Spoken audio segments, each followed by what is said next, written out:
punya rakyat yang hebat, kami punya budaya, kami punya etos kerja, kami punya gotong royong, kami punya gengsi yang jekek-jekek yang top-top. Maka saya optimis Ponorogo akan jos dengan cara berkolaborasi.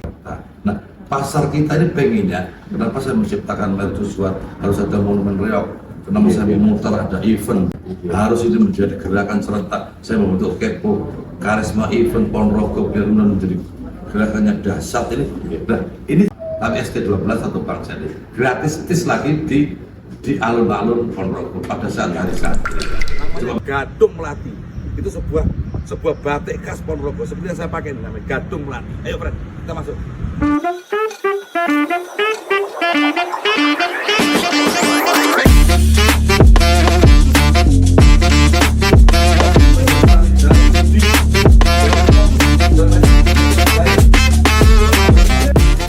Ponorogo hebat yang mengelap ini.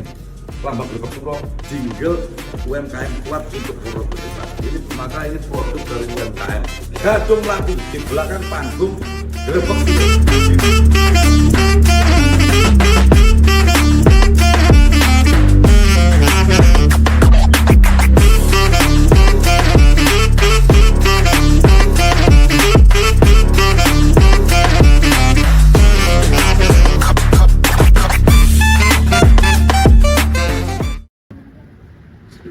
Assalamualaikum warahmatullahi wabarakatuh. Pada sedulur semuanya, hari ini kita ada di Gadung Melati. Gadung Melati ini merupakan ruang komersil yang dikelola oleh pemerintah Kabupaten Ponorogo melalui Dekranasda. Oke. Ya? Jadi sedianya tempat ini akan jadi representasi untuk berbelanja oleh-oleh khas Kabupaten Ponorogo. Ya. Nah, di samping kawula hari ini ada Kanjeng Sinonipun, nggih punika Kang Bupati Sugiri Sancoko, dan di sebelahnya wonten nggih punika Ibu Ketua Dekranasda, Ibu Bupati.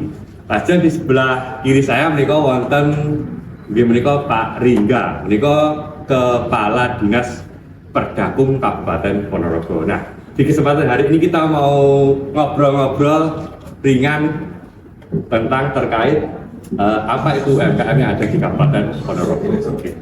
Untuk pertama untuk Kang Bupati, Niko, hari ini Kang mau tanyakan Niko, seberapa jauh perkembangan UMKM Kabupaten Ponorogo per hari ini Kang Giri? Terima kasih Mas Andre. Ini pelaku UMKM dan pelaku seni yang saya pandang cukup luar biasa. Hari ini saya diundang untuk menjadi bintang tamu di podcastnya beliau. Aduh, bintang tamu, bintang kecil. Memang belum bisa dikatakan berhasil 100% ya. Sedang basicnya sudah pendataan. Jadi yang bertiga tahun ini kami menuntaskan pendataan. Kan saya menyiapkan beberapa kader. Awal saya menjadi bupati termasuk bersama dengan istri saya dan Pak Dinas Perdakum. Apa itu? Di desa ada kader PKK Akademia, di desa ada kader yang namanya kader desa hebat, ada kader apalagi satu lagi, ada 3 pokoknya kalau soal PKK Akademia, desa hebat, lalu kemudian pemuda hebat, lalu kemudian Circle B. Ini bisa berjalan walaupun belum berhasil, tapi mampu mendata berapa sih pertumbuhan orang-orang yang jenis usahanya belum berentitas usaha, misalnya pinter masak, biasa masak di tempatnya orang mantu, enak masakannya, tapi belum punya bisnis catering. Lalu pinter paes, dandan, wayu pinter celaan, lipunan, gaya pun namanya, iya bener, bulu mata sampai juwedit, tapi belum punya salon. Lalu pinter membuat olahan, goreng macam-macam, bisa biasa nganter orang, tapi belum bisnis, belum menjadi ojek online. Biasa bisa tukang cukur, tukang rias manten, tukang les bahasa Inggris, kemudian bisa bengkel, bisa apa saja. Tapi ini masih belum berentitas UMKM, masih yang penting itu usaha. Kami ingin mendetek itu, lalu kemudian dibina kelahirannya, dibina lompatannya, mulai dari permodalannya, lalu packagingnya kalau itu makanan, kemudian ditambah ilmunya kalau itu oleh kemudian rias dan lain sebagainya. Mudah-mudahan ke depan bisa menjadi lebih baik. Ini yang di tagging oleh teman-teman BPS sudah hampir 74.000. Nah ini belum yang dikelola oleh Mas Riga. Nanti disatukan menjadi satu, lalu menjadi gemuruh gerakan serentak. Itu Mas kira-kira. Saya belum bilang mau keberhasilan, tapi embrio dari sana mudah-mudahan sudah bagus. Bayi itu kalau kemudian dilahirkan dari rahim ibunya cantik, bapaknya ganteng, mendapat asupan gizinya baik, lalu kemudian mendapatkan teladan lingkungan yang baik, diasuh oleh lingkungan yang baik, tentu bayi itu pasti tidak stunting. Dan UMKM juga begitu, kalau mendapatkan sesuatu yang baik, insya Allah akan menjadi tidak sekedar UMKM, ini akan menjadi embrio pengusaha. Itu kan Mas.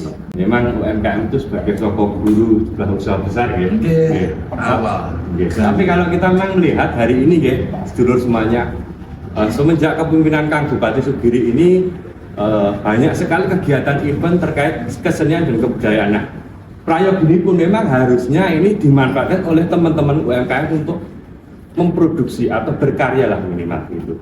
Nah, ada satu pertanyaan lagi ya Kang, terkait ini mungkin rencana ke depan terkait pengembangan UMKM ini, sinergisme sinergitas antara pemerintah kabupaten baik itu melalui Perdakum, Dekranasda dengan pelaku UMKM itu kira-kira apa yang jenengan rencanakan untuk tahun ke depan? Ya, pertama kenapa kemudian ada event? Event ini adalah begini ya. Saya menyebut kota Jogja, Jakarta, setiap apapun laku, bakpia laku, kemudian dengkleng laku, kemudian sate laku, antrian laku. Kenapa? Karena di sana sudah banyak populasi orang, banyak orang yang datang ke Yogyakarta.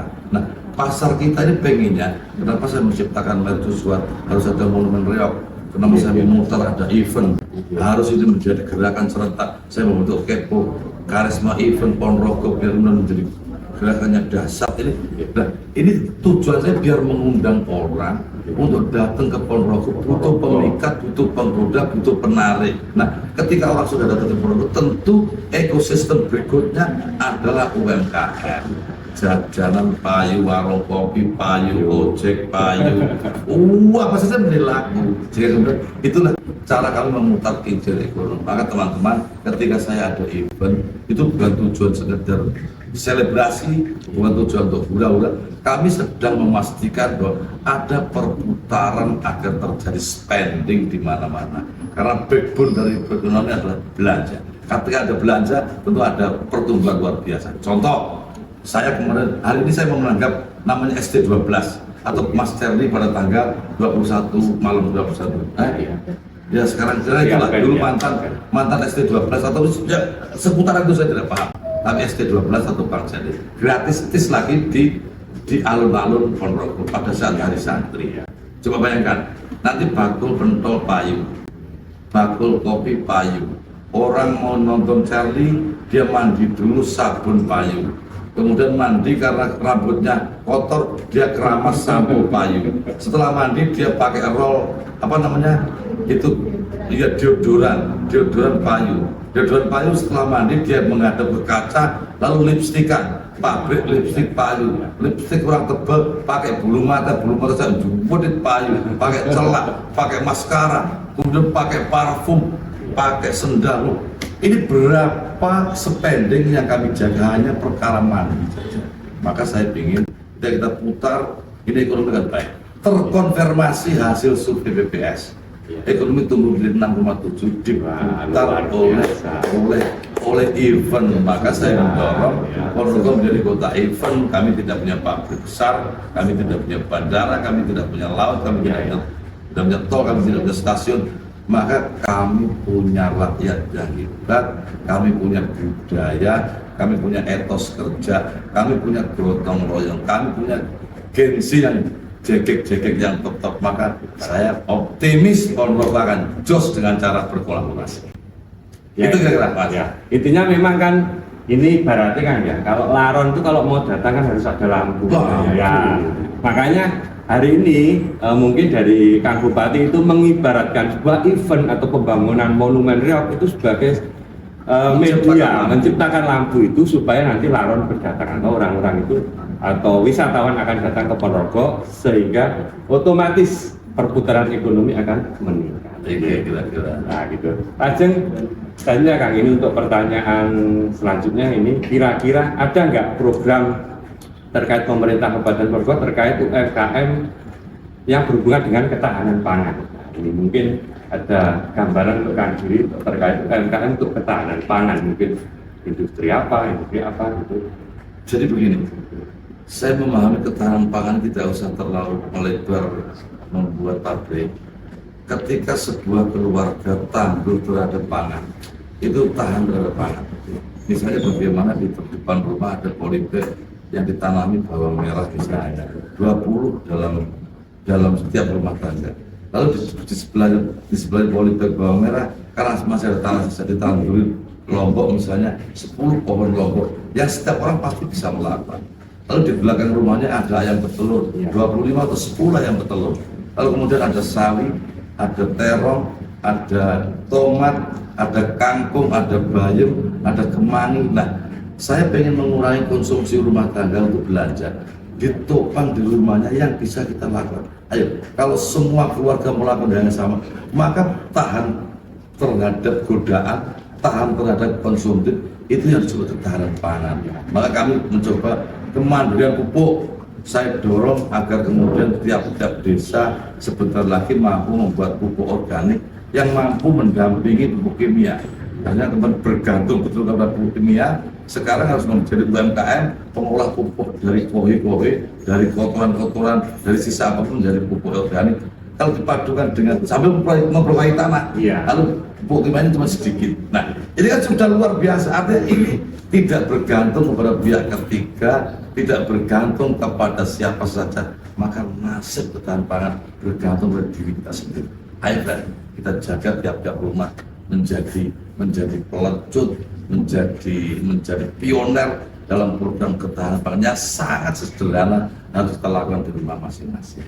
Kira begitulah Pak. Ya, intinya bagaimana sebuah program itu pemerintah hari ini mengajak ya, bagaimana setiap rumah itu memanfaatkan pekarangan rumah untuk suatu hal yang produktif.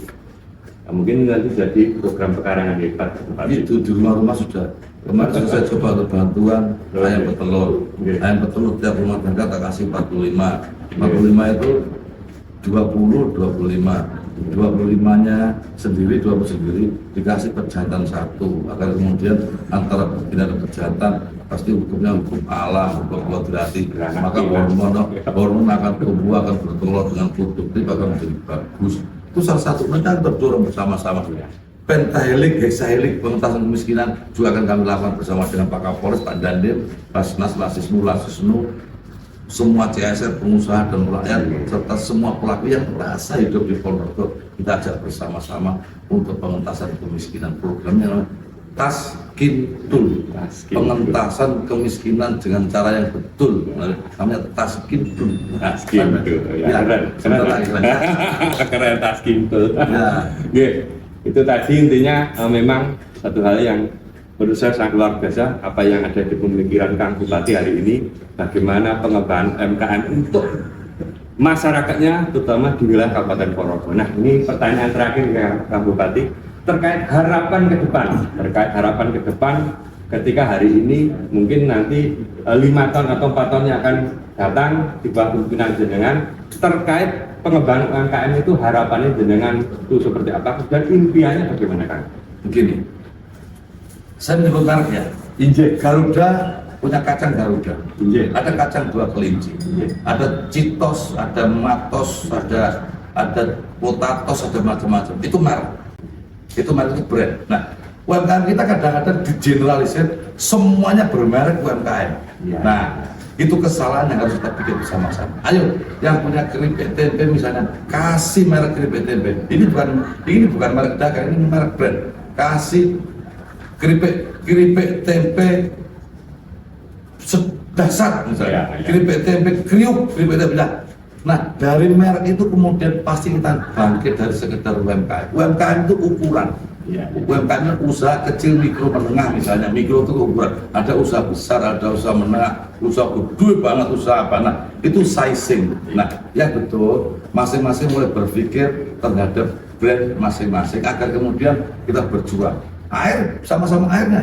Ada aqua, ada le minerale, ada yang punya NU Almanu, ada punya Gontor, Almidas, ada. Nah, mereka kok bisa berbeda-beda pasar, kok bisa berbeda-beda karena brand. Maka kekuatan brand itu penting sehingga nanti akan ada coaching bagaimana UMKM diajari bagaimana menjadi marketing yang baik, menempatkan di mana positioningnya, di mana marketingnya, di mana testingnya, di mana modal dan pasarnya. Nah, dengan cara itu maka saya yakin di kucing satu persatu ada semacam Pak Rika juga segera membuat namanya apa, inkubator UMKM itu yang mulai dari awal UMKM berdiri perizinan NIB-nya sampai didampingi perkembangannya, didampingi kualitasnya, didampingi pertumbuhannya. Nanti sekarang masih dipinjam oleh sekolah rakyat. Sebentar lagi kita kalau sudah selesai akan kita ambil untuk menjadi inkubator ekonomi dan UMKM di Ponorogo.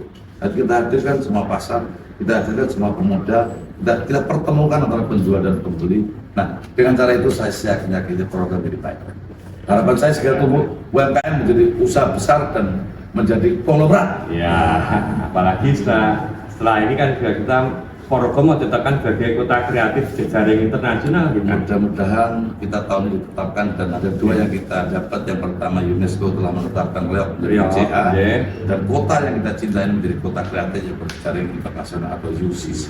Dengan cara itu maka pasti akan ada lompatan terhadap brand kota. Maka mari menjadi satu, berada dalam bareng-bareng menjadi proses bagian dari proses pelompatan kota yang lebih baik. Tepuk tangan. Sukses ya. Ya, itulah tadi sekilas kita ngobrol-ngobrol bareng Kang Bupati terkait pengembangan UMKM dan apa itu UMKM termasuk impian-impian ke depan. Nah, berhubung juga Kabupaten Ponorogo ini akan ya semoga saja setelahnya ya kan ditetapkan sebagai kota kreatif jejaring internasional. Ya memang kita sebagai pelaku UMKM seperti saya sendiri ini, kita juga harus bagaimana harus kreatif, memupuk kreativitas, bagaimana kita harus lebih tidak gaptek lagi, kita lebih peka lagi terhadap kemajuan teknologi. Nah, seperti itulah yang mungkin apa yang harus dilakukan oleh teman-teman UMKM. Kebetulan saya sendiri juga pelaku UMKM dan hari ini berkat pemerintah ini terasa banget impact ke kita sebagai pelaku UMKM. Luar biasa tuh. Kang Bupati Budi Sanjoko serta jajaran Musbidana luar biasa. Berkatan untuk podcast hari ini, semoga ke depan kita bisa ketemu lagi ya Kang Bupati. Kita bisa ngobrol-ngobrol banyak sekali problematika Ponorogo terkait kesenian itu, terkait ekonomi, terkait sosial, terkait budaya, terkait infrastruktur, pendidikan. Nah, Ponorogo itu sangat luas dan potensinya sangat kuat. Memang secara geografis kita tidak kuat, karena memang kita tidak punya pelabuhan seperti yang diutarakan Kang Bupati, tapi dengan kebersamaan gotong royong semoga ke depan Ponorogo akan semakin lebih hebat. Sekian dari saya, salam sukses, Ponorogo akan hebat. Assalamualaikum warahmatullahi wabarakatuh.